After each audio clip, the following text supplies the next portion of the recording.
thanks again to everybody for the chance to talk about this work. Let me just get into it. And also, when we have a podcast, I kind of see I don't go too far over time. Okay, so the first thing I'm going to do, because this is like a preprint talk, like none of this is sort of really published, so I can't properly point you to what I will at the end, like all of the people involved. I don't want to forget anybody, so I wanted to start exactly with this image from the conference that we had back in May. It seems like last week. All of the people involved, and I'll put their names up very briefly, but I just wanted to emphasize that although my name is on the schedule or something like that, this is the work of many people on many projects, and so privileged to have a chance to work with them. This is a quick list of the participants. And what you'll see is that it involves not only just institutions, but many, like I said, different projects and programs across the world. That's the first half. The second half is there of people, maybe you see me up there, you know somebody that you know. All of these different people are a starting point for what I'm going to show you today, because we're also going to be looking for more of you to give us some feedback. And I also want to wrap up my acknowledgments by acknowledging that this is funded by NSF. And I have to give a disclaimer that they're not the ones that are necessarily endorsing what I'm about to show you. So I have had the opportunity to present at a keynote before, including at ISMB ECCD in 2019, which I was surprised that it was only 2019. It feels like it was 10 years ago.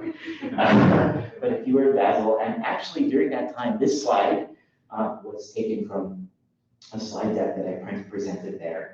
I got nervous today because I think it's a good thing, because I was starting a slide deck from scratch, which I almost never do. And I'm like, oh my gosh, usually I could just put 2 or 3 new things and that'll be enough. But this is almost all new work. So at that time, I had just even mentioned that, oh yeah, there's this program NSF is doing and wondering what it will be. I'll submit something, I don't know if it'll work, but it did work. But at that time, I was sort of pointing to this idea of, what can we do as communities, as BOSC, as in that case, the education COSI, to make it easier for scientists to do their job by giving the types of resources that all the people, all of you produce. How can we make it easier to build communities of practice? How can we help people get the skills they need, etc. And as I think about today being a joint keynote and looking at the descriptions of the 2 COSIs that are sort of supporting this, they both emphasize this idea of community.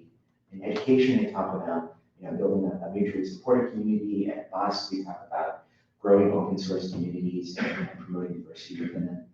So probably the most important message of my talk, and I don't want to say it goes downhill from there, but this is the most important message, is, I could stop right now, right? No, achieving our vision requires more than communicating ideas and building communities that support them.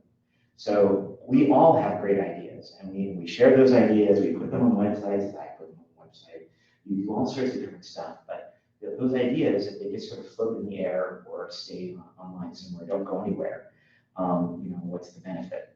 So it's really the hard work that comes after having the idea, of trying to build up the community that can make that idea fly. And whether you're directly related to the work that I'm going to be presenting now, I think all of you might have some ways that you're connected to it for sure.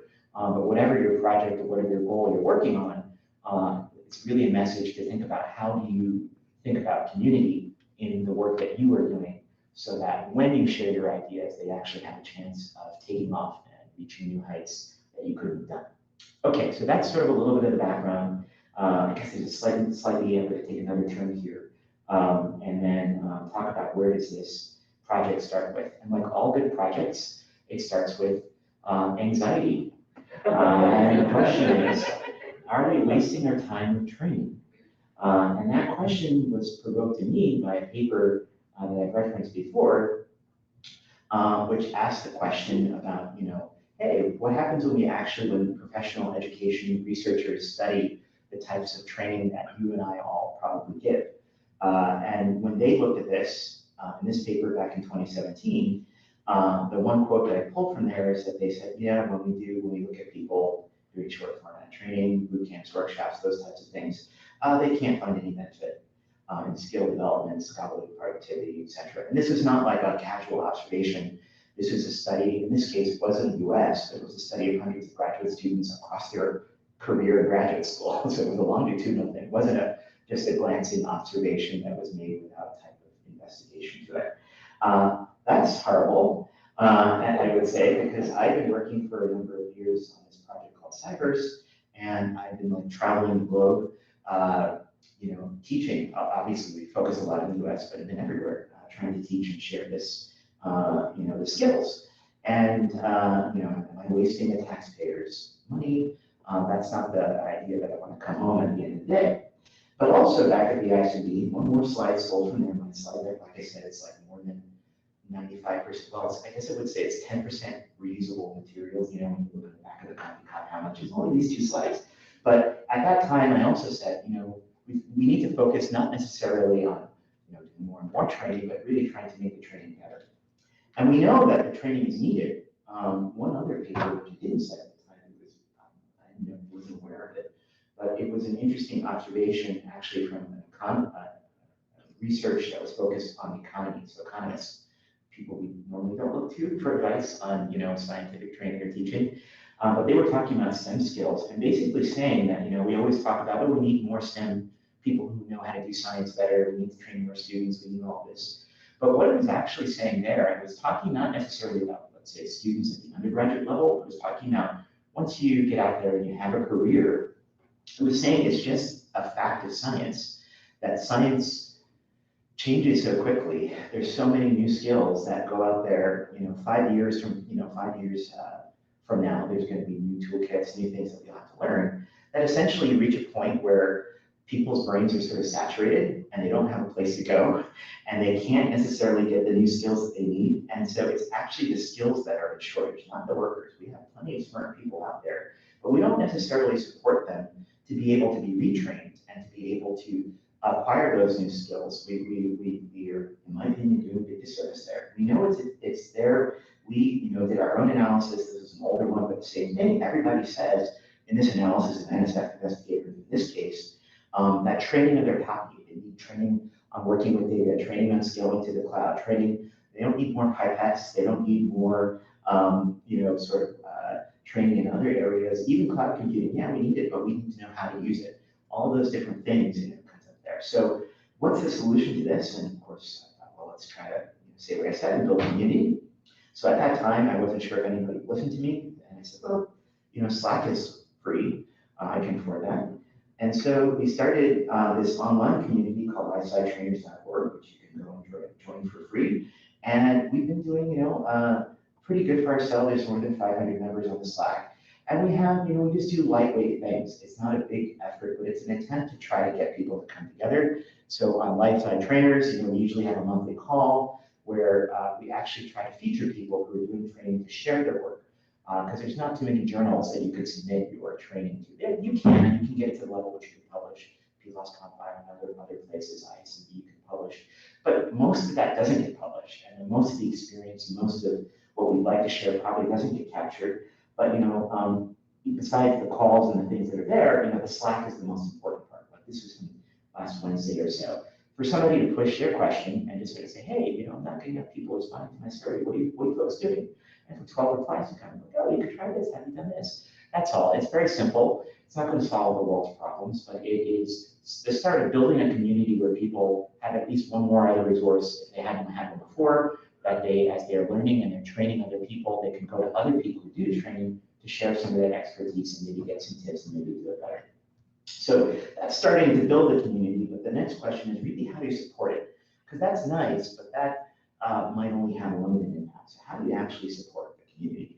And so today's talk is really about what I've been working on and others for the last 2 years or so was a set of principles that really codify the wonderful practices that have already been built by many of you, that refine them and add some features to them, and that actually form a framework that any trainer, hopefully, in the world, as they're thinking about their training, what are some things that they consider, or what are some things that they could do, or what are other things that we could potentially build for trainers in order to better support their work. So what I'm going to talk about are what those principles are, and then some recommendations that several of us have gotten together to start to put together, and I'll tell you what the next steps are to actually maybe making those recommendations a reality one day. So the first part was to say, let's see if we can develop a community-driven strategy. And again, if we just come up with a checklist of things to do, that's bad because people say, no, another checklist I have to follow of things to do. But if we actually build community, even if it is a checklist in the end that you need in some cases, if we can build community around that, where people are supported and incentivized and motivated to do that, then it becomes something that is part of practice, and it becomes something that people can decide how much they want to participate to the extent which it benefits them and really can create change. So we were funded by NSF, and we had a little bit of a meeting at Cold Spring Harbor, where we have a little meeting. Some people have visited, I'm sure. If you haven't, please come. We have also, if you've been, how many people have been to Cold Spring Harbor? Just out of curiosity, a few people, right? But wherever you've been, we have like another super secret place that you might not have been to. When we're thinking of ideas and we want to bring a smaller group together, so not like a 200-person meeting, but a smaller group together to try to work on this intensively. And so those folks that are featured there are some of the people on the organizing committee, and we had about 30 participants. That's limiting because we know we don't capture all of the viewpoints and we still want more feedback, but at least gives us a starting point to say we've got a good place to begin for people to react to. So as you can imagine, there's a whole timeline behind this. We had COVID in the middle of it, of course, just like everybody else. So we had both a virtual version of this meeting and we had the in-person one just back in May. There's all sorts of charts that look like this. There are all sorts of digital sticky notes that look like this. And then after all of that talking and planning, we were waiting, and however the stars aligned, or actually the eclipse, the moon eclipse, the blood moon. Once that, our meeting started as soon as that was finished. So we were all outside at midnight, and then the next day our meeting could commence. So we had everything on our side to try to get all the good ideas and all the good vibes together to try to think about what we do. So here are the principles that we came up with. Ever since Charlton Heston, we've known that principles are a pretty good idea. You could have 10 of them or so, people can remember that. So that's where we're starting from. Okay, there's a reason why we're not going to be Charlton Heston and Moses in the moon, I'll tell you, but because that's from on high and we're talking about grassroots stuff, so I'll get to that. But the core principles, this is number one. So there's a set of principles that we call core. And the reason we call them core is because a lot of the training that you do will actually never be shared beyond your institution or one individual project. And that's fine. It doesn't, not everything has to travel the world in order to be effective. But whether you're doing a small training, it's just a one-time thing, or whether you're doing something that you do want to scale, we'll talk about the community principles. But there's 7 principles. And the number 1 principle is that all short format trainings, they already have that sentence, should use the best available evidence, the best evidence. What we mean by that is that we really want to ground what we do in education research. There are a number of practices that we don't always do, and that's because most of us are not education researchers. Most of us are not full-time academic pedagogues who we instantly know exactly here are the criteria for designing a course. There are lots of great examples of projects in the community that do think like that and we can learn from. But the other part about using the best evidence and not just saying use the evidence from education research is actually there's going to be a lot of evidence out there that's not published and that's not necessarily rigorously done, but it is actually from formal evaluation of different programs. It's from people who are doing this right, but maybe they haven't, spent the $5 million that they take sometimes to do this rigorous research. But yet, it seems to be effective, and there's indications of that. So starting from an evidence base that makes sense is really good. The next one is this new construct called catalytic learning. I'm summing up here by sort of saying that we actually need to, in many cases, think about how do we prepare learners when actually the topic that we're talking about or the goal for the learner is much more than what we can actually cover. Sometimes you're going to have a training, which is an hour training, click button 1, then click button 2, you're done. And that's fine. If all you need to know is click button 1 and button 2, and you didn't know exactly how to click them or when to click them or when you click 2 versus 1, there are going to be some trainings where it's not going to be life-changing, it's not going to be career-changing. You can pretty much cover. But then there are also a lot of trainings where actually there's a whole complexity of skills that you need to pass on to the learner that you really can't in 1 day, in 2 days, in 2 weeks sometimes. So, but there are strategies and there are tools that you could do to better prepare learners in order to be self-directed on their own so that Now they know enough and they know where the resources are, so when they need to take the next stages, they're not just figuring out for themselves. And how can we do that intentionally? Everything I'm doing here is a couple of sentences. We'll get to the, I'll show you where the more details are, but just sort of, in that first slide. The next one is be effective. And what I mean by that is that actually we are arguing that you need to have some type of assessments and you need to have some type of evaluation in order to be effective and to actually prove, not to yourself, but actually, we wrote it there, to actually prove to learners that they have made progress in either the programmatic goals. So those goals might be things that are not necessarily the topic, like, oh yeah, this workshop, I did feel included. This workshop did follow their code of conduct. There's evidence that you can provide to the learner that that's what's occurring. And then also learning goals. It could be as simple as you really do integrate diagnostic assessment, like multiple choice questions, polls, all sorts of different things to provide evidence. A lot of times we shy away from that because it seems like, oh, that might be a little bit too much, or I don't have time. But there are some strategies that we can to really start to make things measurable, because as they say, if you can't measure it, or if you didn't measure it, it didn't happen, right? So how can we do that better and support people so that, again, it's not 20 million things we need to think about. Here are some easy ways and some structures and supports we can give to trainers to help them do that. The last one there, and we're arguing again, is something that needs to be just part of training, is that we need to be inclusive. And we need to think about what inclusion means in your context and how you're going to do it. But it should absolutely be a consideration for every single training event that we do. And it's something that is achievable. So those are the four core principles. The community principles start to happen when now you're saying, I want to actually scale up or scale out or reach more people than just, one-off event or something that's kind of local.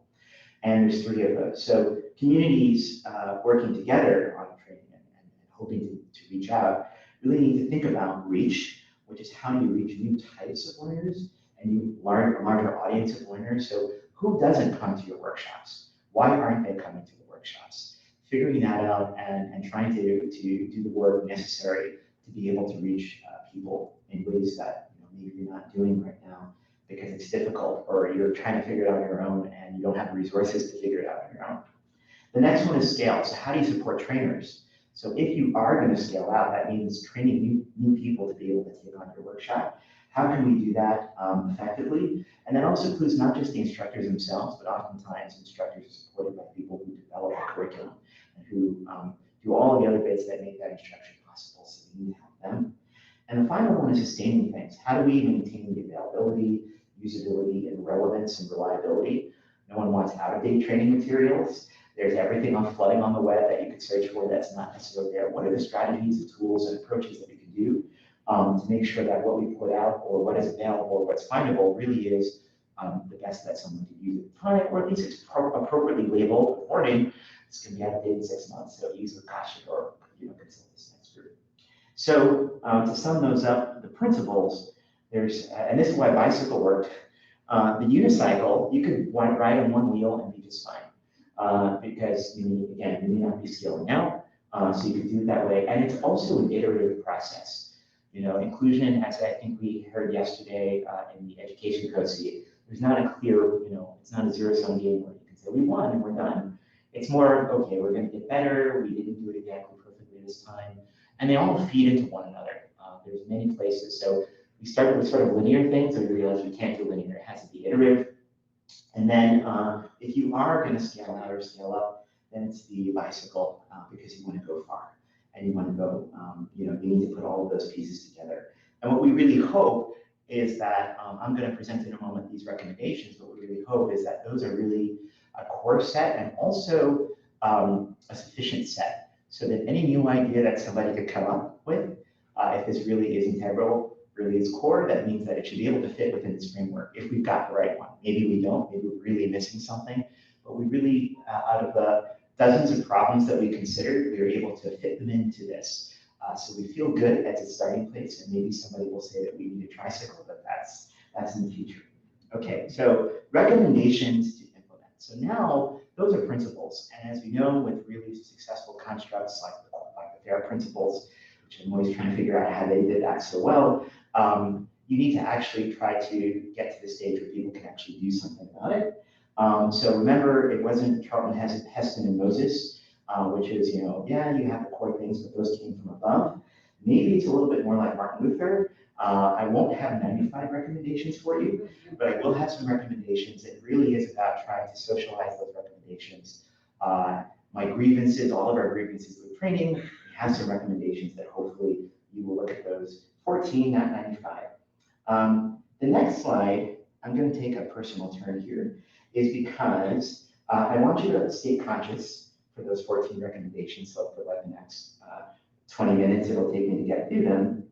I needed visuals because I feel PowerPoint slides can't be all words. And I've seen this recently of people using the DALL-E sort of. So I felt it's like the world's like best graduate student, because anything I type in, it actually tries to do it. Even though it's like really foolish and stupid what I'm writing in, it tries. So maybe that's not a good career strategy for graduate students ultimately, but at the beginning, everybody will try to do what your advisor says no matter how dumb. And so I could throw in terms, and so with every recommendation, there's going to be an AI-generated image that's going to go with this. Obviously, it's not where BOSC is a bicycle and a pair. I guess I don't know if the visualizations will be helpful distraction, but like any good advertising, they'll put your eyes on the screen for at least a few seconds as they go through them. Okay, so the first recommendation that we have is a scientific conference painted by Van Gogh is the image, if you're looking. Yeah, I've seen some of those people, especially after the party. Yeah. So the first one is professionalize the training of short format training instructors and instructional designers. What we're actually thinking with this recommendation, and they are kind of lettered A through N. It's not meant, strictly speaking, to prioritize them, but it's a grouping. So what we were thinking here is, you know what, a lot of the things on all of the other recommendations, they really would benefit from having something on the order of professional society, or at least a professional community practice, so that people who do this training can come together and improve their work, be recognized for their work, and help to socialize standards. So we're thinking about how could we do that. I'll talk about it at the end where you can get the details of these, because yeah, you're not going to remember them, but whatever. At least they can start the conversations and start you thinking about something. The next one, which is this sort of steampunk image of infrastructure, central infrastructure, diagnostic. These are not necessarily the prompts. Sometimes they just title them, but I got something out of the machine. You can decide whether that's working or not. With this one, the idea of centralizing infrastructure for assessment and evaluation. So for those of you, I'm not going to ask you to raise your hands now, but we often try to have some kind of questions at the end of our training. Sometimes we have questions before, maybe even sometimes we have after. But there are actually a lot of effective questions that we could ask, especially if they were designed by people with this expertise, that could work with almost any short format training, and that we could centralize. So you don't have to think of your own questions, and you don't have to interpret what those questions are actually telling you about the learner. We also know one of the hardest things to get from learners is long-term feedback. We want to know 6 months, 3 months, 6 months from the training, did you actually use any of it? Was it effective? Imagine if somebody did that for you. That could very easily be done, automated, funded, hopefully, right? Where we could offload some of that burden, but also at the same time of offloading that burden, have it done much more effectively. So that's a recommendation. The next one along the lines for instructors is supporting the micro-credentialing of short format training instructors. I guess she's looking at a microscopic degree. So maybe that one works. And this is the idea of a micro-credential. So there are small programs that are out there, not one specifically for this one, but one could be created so that if you do a lot of training, not only could you just have a micro-credential to verify and show people as you're looking for a job, or as you just want to get recognition for your work, that you really are committed to this high level of professional practice. And if there is a micro-credential, you know how many things have you signed up for that you didn't complete, okay? But even knowing that there are standards out there that you could decide, oh yeah, I want to do better with that. Here's a strategy for that. What are tools that you do that could work?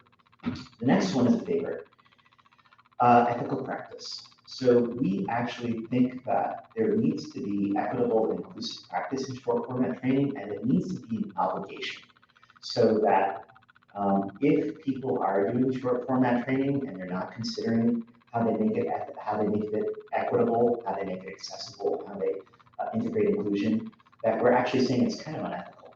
If you really think about it, and you can try to find tons of examples, but little innocuous things that I never thought about, right? Holding your training on the weekend, your training's on the weekend, right? Because that's when you have time to do it, right? But how many people with kids and not able to take care of daycare won't be coming to that training?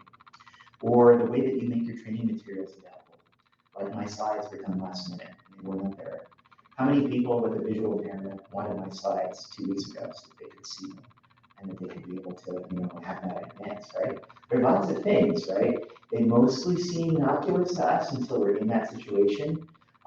Maybe we'll be in that situation, maybe we'll never know.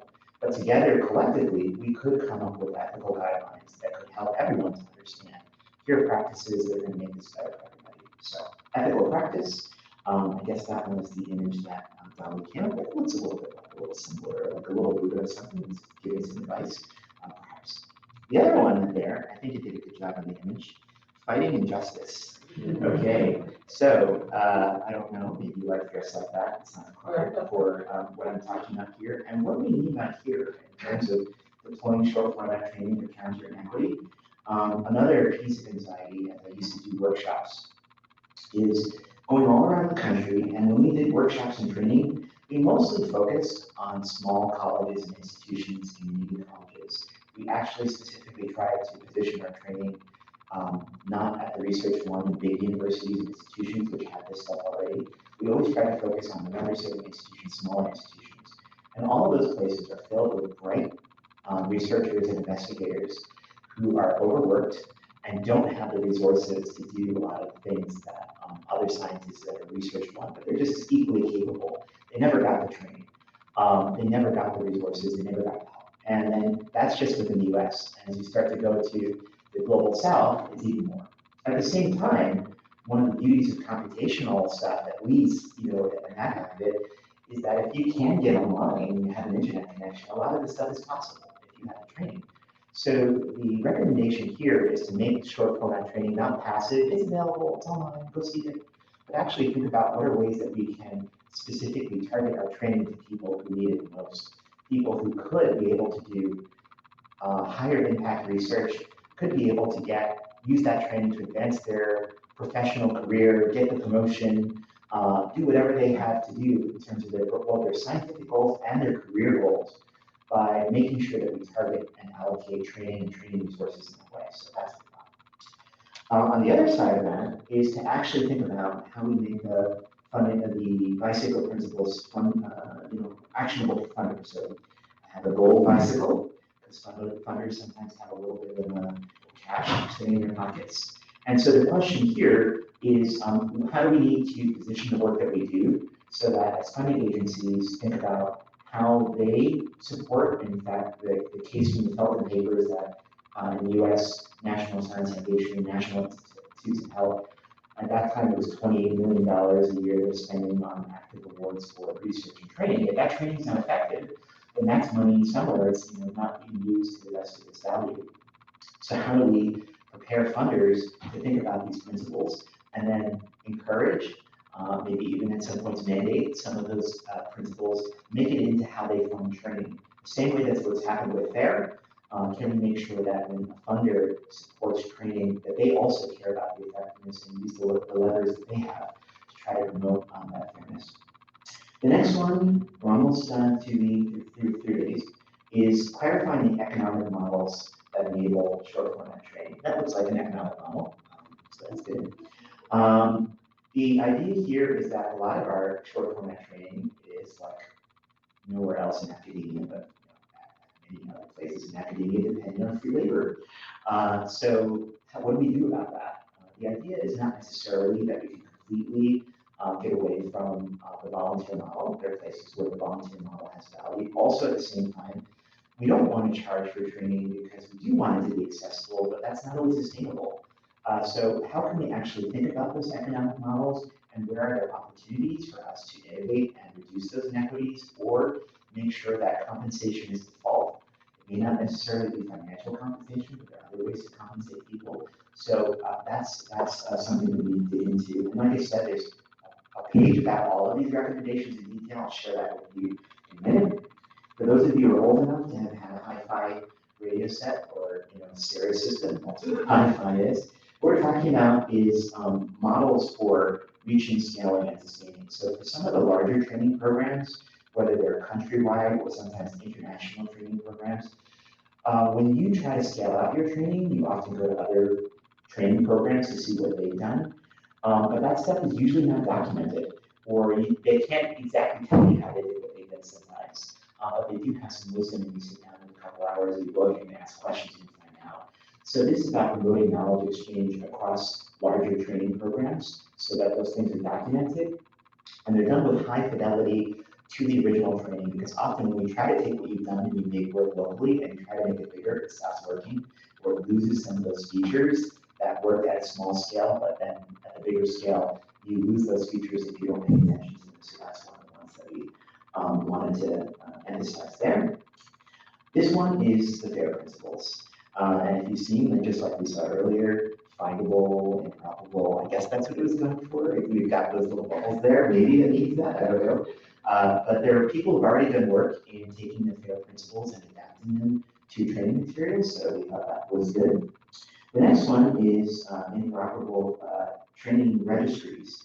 So I guess that's the learner who's looking through the list of training availability.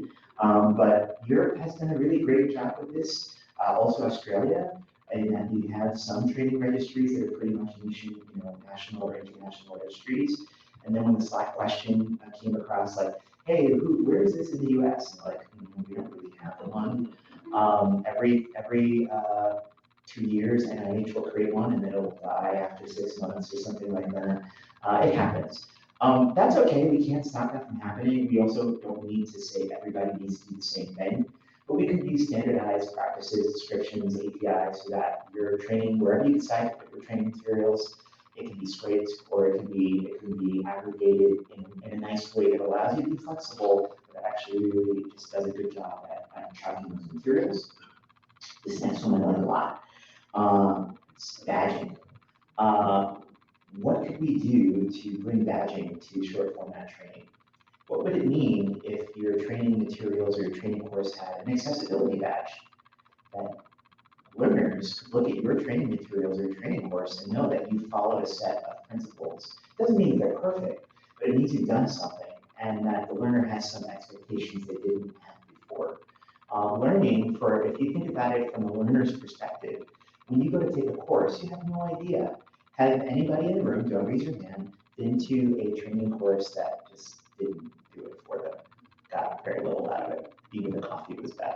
Okay, so you don't have very much. I mean, you may know that a certain institution has a reputation for being good.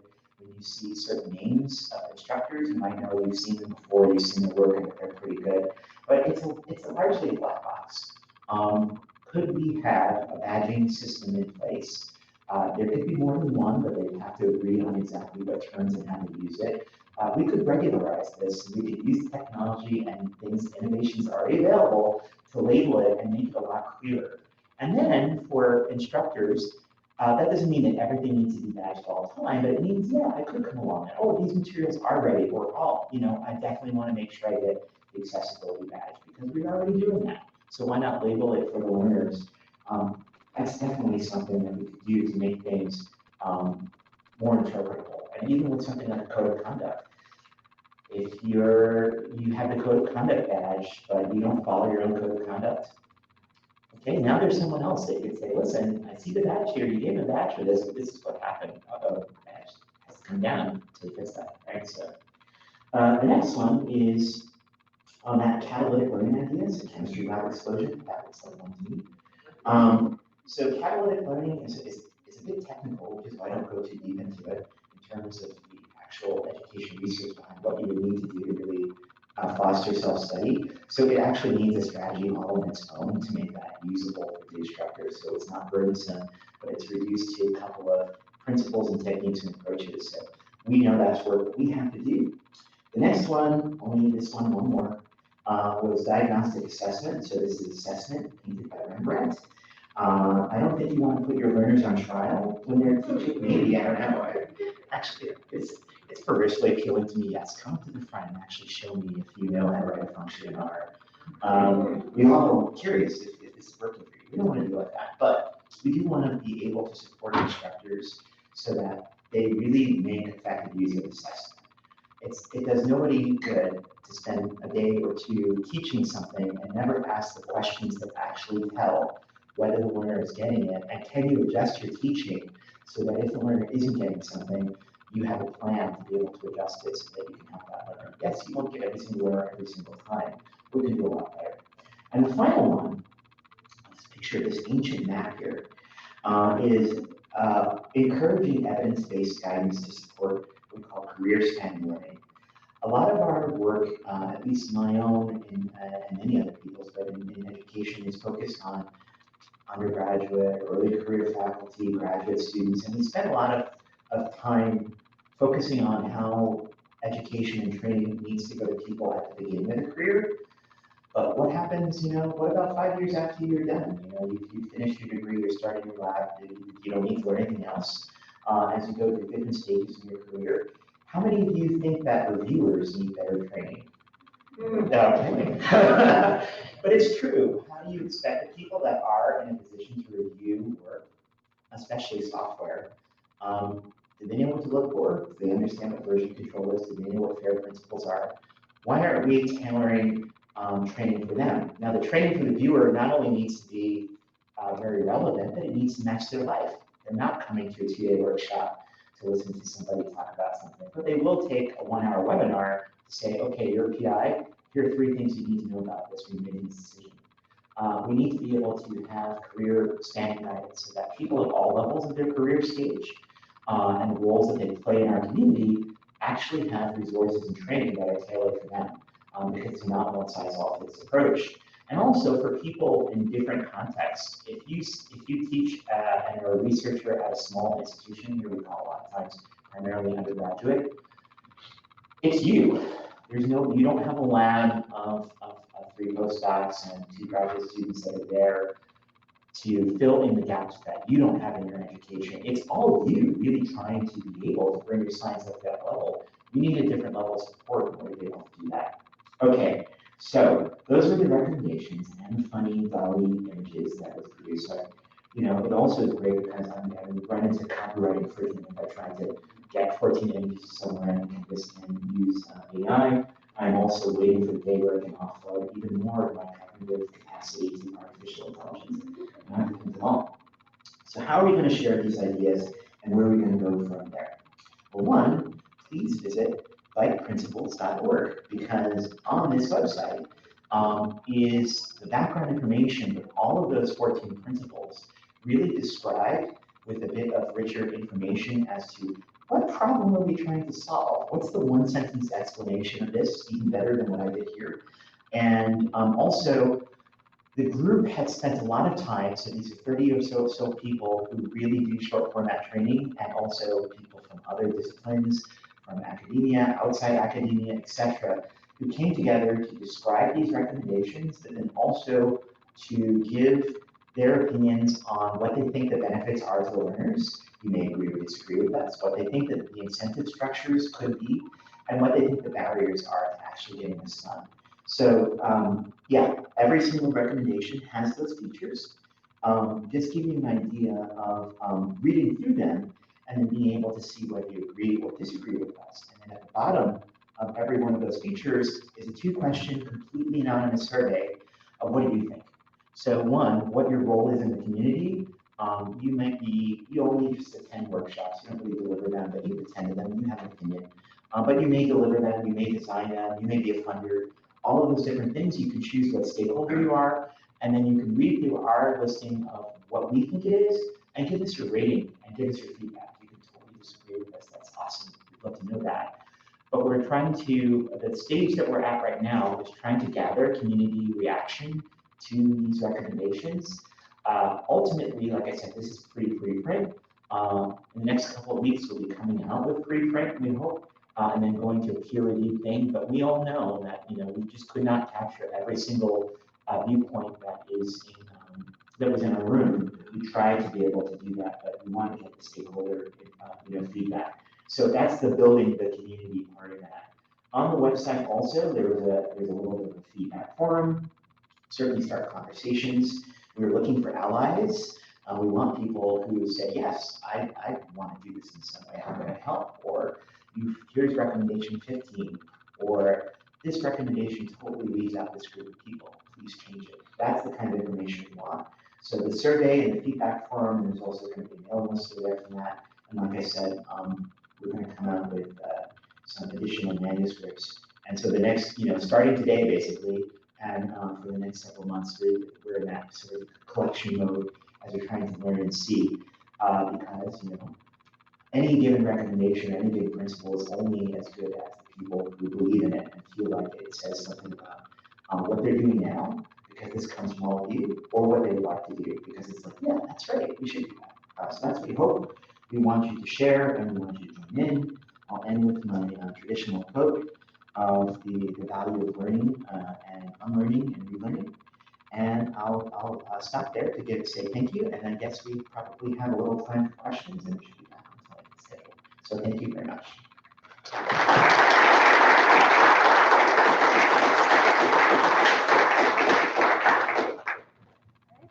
guess there are microphones, and I guess I don't know how many there are, but probably want to use the microphones, or I'll repeat your question just so that we. Oh, I guess. The microphones. I'll repeat the question for those online in case.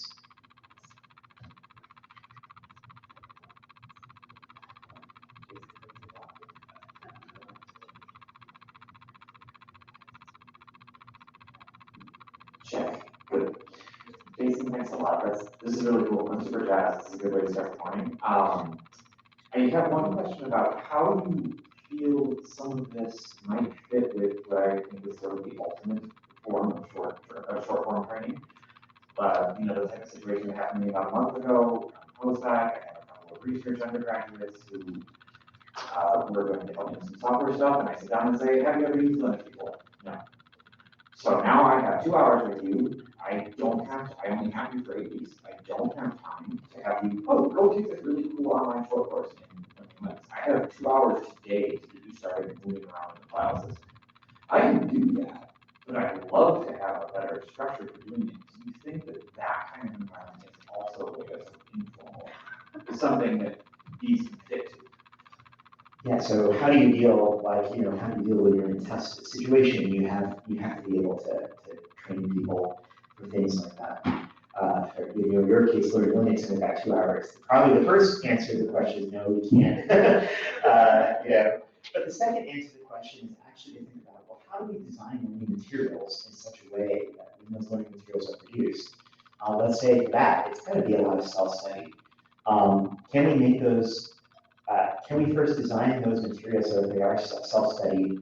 They're designed for self-study, with the learning objectives really connected to those materials in a way that somebody could, on their own, without as much help, be able to go through them. But then it's also, are those materials interoperable so that you feel confident that when you see materials designed, let's say, by the carpentries, that those materials are trusted and they're designed in such a way that they're going to be open to people to come on and do them. Actually, that's happened to me in the last 2 weeks, where I'm mentoring some high school students who, it's completely remote. I can point them at the carpentry materials, and literally I come back and they've never used Linux. And 2 days later, they've gone through the episode, they had questions for me, but they've actually gotten a lot further than I thought they would. So that's, but there's many other topics that haven't been worked as well as the carpentries, which has been there's thousands of hours of collective volunteer effort to get the lessons at that level. So I think the answer at the end of the day is how do we bring people together so that we don't have 20 examples of how to teach something, but we have 3 really good ones that are collectively developed. Carpentry's done a lot, but there are many other places where we'd like to do that, but we don't have carpentry's effort base for a lot of things we want to build. But if people are following somewhat of a similar manuscript, somewhat of a similar set of principles, hopefully at least the materials could be designed in such a way that some of that has been incorporated. So unsolve all problems, but it's asking the question how we can bring people together to solve those problems. Okay, I see we might have the microphone traveling. Great job, Jason, as always, learning a lot of stuff. One question that you actually raised right now, and you didn't talk about, is the issue of trust. So, like I said, there's a lot of stuff out there that you might find. The previous person asked the question said, well, so how do I find something trustworthy? I mean, something is branding, right? The Socrates, it's pretty good. It's just coming from folks in Colorado, it's good. But how can we sort of formalize this, the trust thing, so that we can go to the brand name places, and on the other hand, avoid brand name sort of putting things together, because that might be not inclusive to those that are trying to put material out there that might be good. So can we make some sort of, maybe the question is, I guess, is can we make some sort of inclusive vetting process, which sounds a little bit contradictory. Yes, so there are several recommendations which talk about that, including especially the one on badging. Our motto for this project has been, we can't solve a lot of problems, but we can at least label those problems so that people know that they're there and maybe can take action. I would say that we do want to create brand names. The brand name shouldn't be affiliated with this institution or that institution, but the brand name should be sets of practices and or labeled, whether it's a badge or somewhere else, where learner knows that these materials have been created with so much care that it has this sort of brand on it. If it's a vetted brand, it means this has been peer reviewed by somebody else, or we think that these materials are accurate and unlikely to change. That's going to be rare. It's trying to create labels and figure out what right ways to label the training materials, so that at least it's not a complete black box.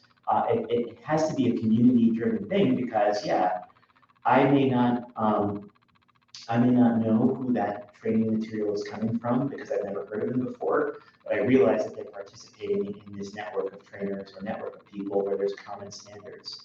So it's trying to do as much as you can. Like when we do this all the time, when you see that something is Athena Swan, or you see something that is certified B Corporation, or you see, we have this strategy of labeling things that are not necessarily connected to that individual or to somebody else, but it's a trusted branding. So we're trying to ask that same question, and we'll have to see if we can do it. Oh yeah. If I may interrupt, and maybe you brought it up in your talk, but I jumped in late, but ISMB actually accredits short courses and courses, so you just need to apply for a sort of exactly what you said, a standard body of endorsement for your courses.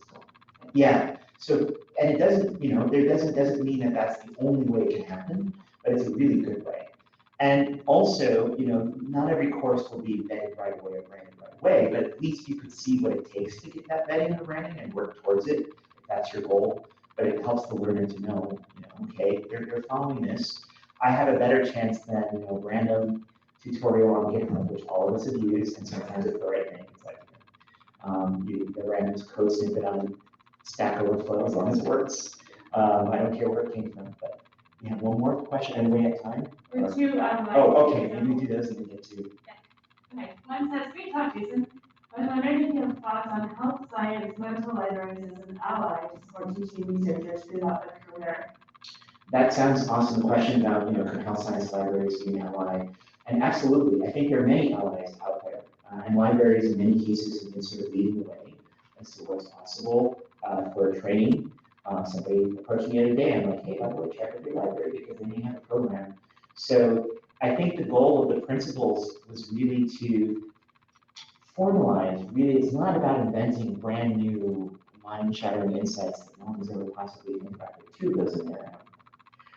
It's about codifying those things and saying, let's do it. So that's what I hope, and I think, it certainly could be the next one. How do you consider coordinating with the competency hub to integrate some standards for bioinformatics trainer that incorporate some of these key principles into what a person needs to know to meet competencies to be impactful in academia? Yeah, absolutely. As mentioned before, there's great work that's been done previously by ISMB and many members and papers on bioinformatics competencies, right? And so it's about using those. Not every field or discipline will have those. So then it's, the project of trying to develop those things.